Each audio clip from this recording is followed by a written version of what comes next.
When he left, he didn't just break your heart, he shattered your soul. They told you it was for someone new, for a spark he was missing.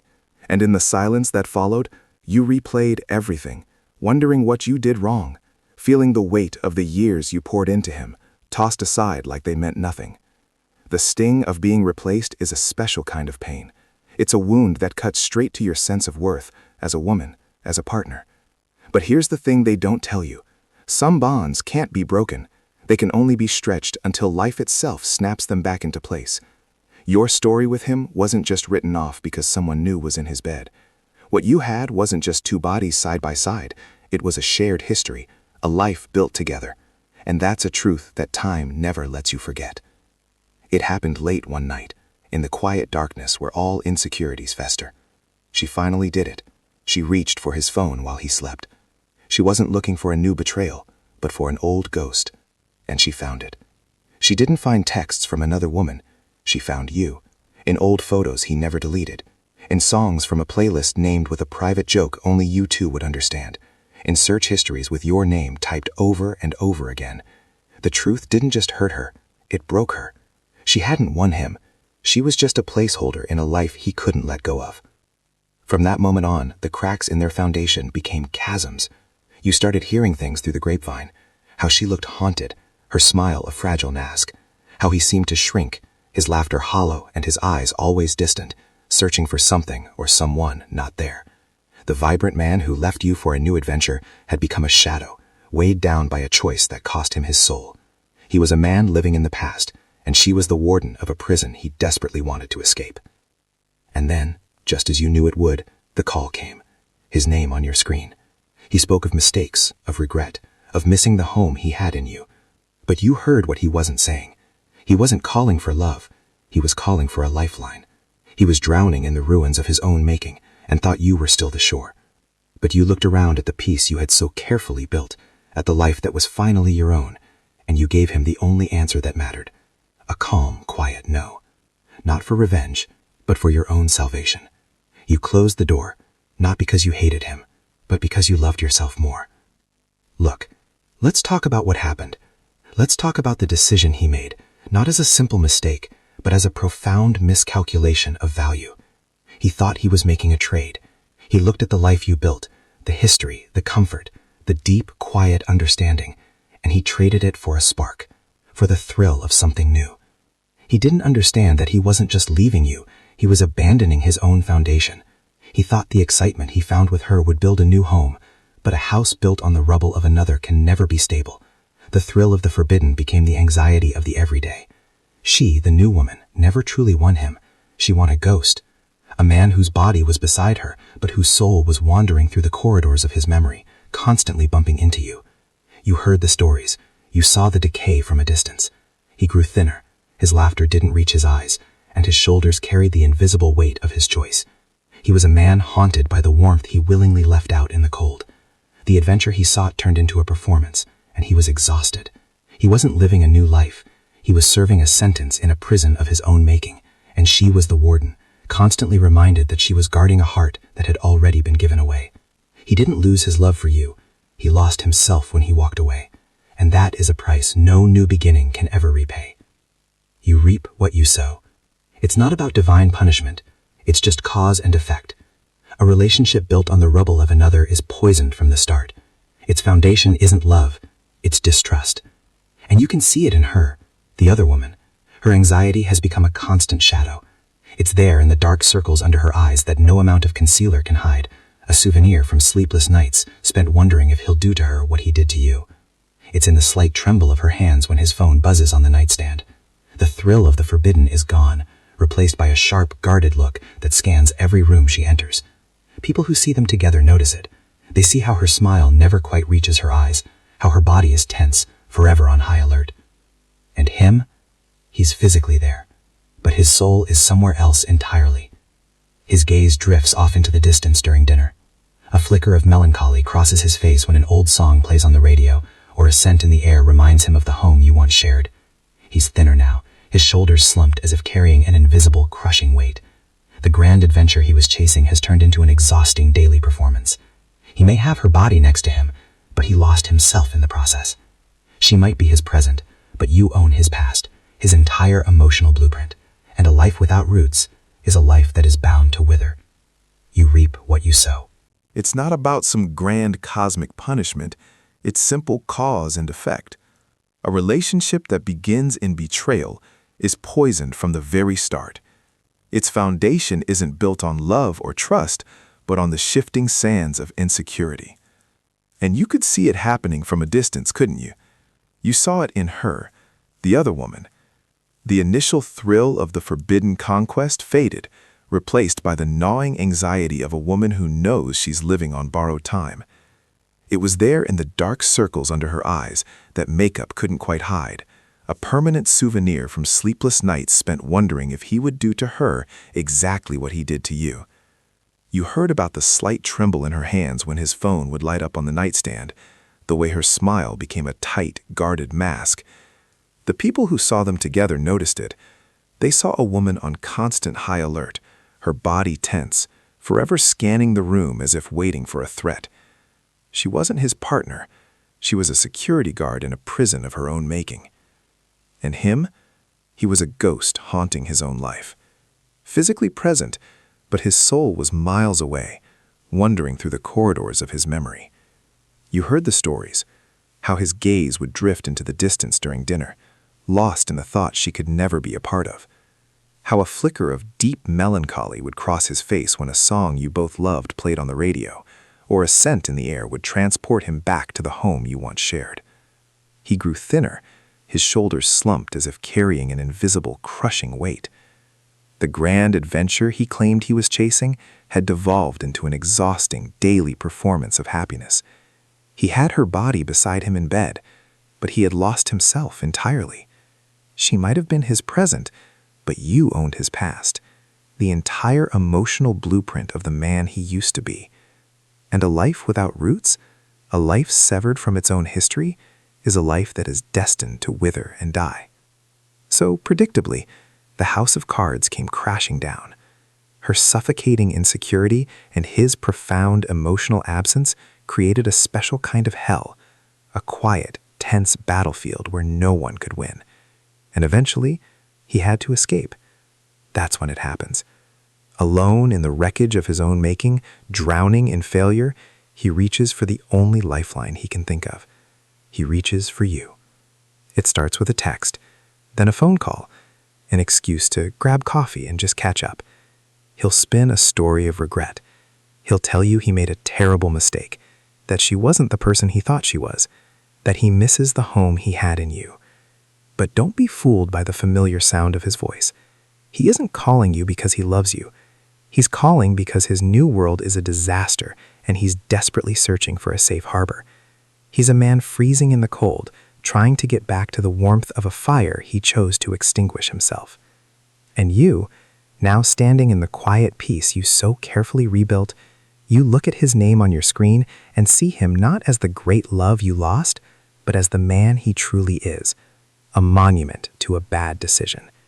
You look at him with the calm, steady confidence of someone who has already read the last page of the book. And with a strength you didn't know you had, you give him the only answer that matters. A quiet, firm no. Not for revenge, not out of spite, but for the simple, beautiful act of self-love. You tell him that door closed the day he walked out of it, and in the new life you've built for yourself, there is no room for his ruins. He made his choice. Now he has to learn to walk through the rubble he created, alone. Let's talk about the signs. Not the dramatic, obvious ones, but the quiet, devastating signals of a man who has hollowed himself out. When people see him now, they don't see the vibrant man who left. They see a ghost walking in his skin. It starts with his face. There's a weariness in his eyes that sleep can't fix, a deep, settled exhaustion that comes from living a lie. The smile he offers is quick and thin, a fragile mask that doesn't reach those tired eyes. New lines have carved themselves around his mouth, not from laughter, but from constant low-grade tension. He looks older, not in the way a man ages with dignity, but in the way of building weathers after being abandoned. Then, watch how he moves. His shoulders are permanently stooped, as if the air itself is too heavy for him to bear. He's become evasive, his gaze constantly darting away, unable to hold anyone's eye for too long, least of all hers. There's a nervous energy to him, a restlessness in his hands, always fiddling with his keys or his phone. He moves through the world like a man who is both running from something and has nowhere to go. He is a fugitive from his own memory. And the environment he built? It's a sterile, silent prison. The home he shares with her lacks warmth. It feels staged, like a furniture showroom where no one actually lives. The silence between them at dinner is a living thing, thick with all the words they can't say. He isn't living a new adventure. He is serving a sentence. Every day is a quiet, exhausting performance of happiness he can't feel, for a woman who knows she is only the warden of his regret. And so, he is left alone in the echo of your refusal. For the first time, there is no one else to blame, no new escape to chase. There is only the deafening silence of a life he single-handedly dismantled. His future is not a grand tragedy. It is a long, quiet sentence of mediocrity. He will exist, but he will not truly live. He will drift from one surface-level connection to another, always searching for the depth he threw away, but never willing to do the work to build it again. He will become a ghost in his own story, haunted by the memory of a home he burned down, forever trying to feel the warmth from its ashes. But your future? That is where the real story begins. The peace you feel isn't a loud victory. It's a quiet, steady hum in your soul. It's the freedom in waking up in a bed that is entirely your own. It's the simple joy of a Saturday morning with no tension in the air, no phone to watch, no lies to decipher. You have walked through the fire of his betrayal and emerged not hardened, but whole. You learned that your worth was never something he gave you, so it was never his to take away. He is now a footnote in your journey, a lesson in what not to accept. And one day, you will see him from a distance, in a supermarket or across a crowded street, and you will feel nothing. Not anger, not pity, not even a flicker of nostalgia. You will only see a stranger, a man who once played a role in a life that no longer feels like yours. Because he didn't just lose you, he lost the best version of himself, the one that existed when he was loved by you. And you found the best version of yourself the moment you realized you didn't need him to exist at all. He is a closed chapter. Your book is just beginning. When he left, he didn't just break your heart, he shattered your soul. They told you it was for someone new, for a spark he was missing. And in the silence that followed, you replayed everything, wondering what you did wrong, feeling the weight of the years you poured into him, tossed aside like they meant nothing. The sting of being replaced is a special kind of pain, a wound that cuts straight to your sense of worth. But here's the thing. Some bonds can't be broken. What you had wasn't just two bodies side by side. It was a shared history, a life built together. And that's a truth that time never lets you forget. You reap what you sow. It's not about divine punishment. It's just cause and effect. A relationship built on betrayal is poison from the start. Its foundation is distrust. And you could see it in her, the other woman. Her anxiety became a constant shadow. It was in the dark circles under her eyes that no amount of concealer could hide, a souvenir from sleepless nights wondering if he'll do the same to her. It was in the slight tremble of her hands when his phone buzzed. The thrill of the chase was gone, replaced by a sharp, guarded look. People saw them together and noticed her smile never quite reached her eyes, her body tense and always on high alert. And him? He was physically there, but his soul was somewhere else. His gaze would drift off into the distance during dinner. A flicker of melancholy would cross his face when an old song played, or a scent reminded him of the home you once shared. He grew thinner, his shoulders slumped, as if carrying an invisible weight. The excitement he was chasing had turned into an exhausting performance. He may have had her, but he lost himself in the process. She might have been his present, but you owned his past, his entire emotional blueprint. A life without roots is a life that's bound to wither. Predictably, the house of cards came crashing down. Her insecurity and his emotional absence created a special kind of hell, and he had to get out. That's when, drowning in his loneliness and failure, he tried to come back to you. It started with a text, then a phone call, an excuse to grab coffee and catch up. He told you he made a mistake, that she wasn't who he thought she was, that he missed you. But don't be fooled. He wasn't coming back for love. He was coming back because his new life was a wreck, and he was looking for a safe harbor. He was seeking the warmth he chose to extinguish. And you, now healed and standing in the peace he's so carefully rebuilt, you looked at him with the quiet confidence of someone who already knows the story ends. Calmly, but firmly, you said no. Not out of spite, but out of profound self-love. You told him that door closed the day he walked out of it, and in the new life you've built for yourself, there is no room for his ruins. He made his choice. Now, he has to learn to walk through the rubble he created, alone. And then, the moment will come. His name will flash across your screen. A text, maybe a call. A ghost materializing in the quiet of your new life. He'll test the waters first, a casual message designed to look innocent, but you'll feel the weight of his motive behind every word. When he finally speaks, his voice will be a carefully constructed performance of regret.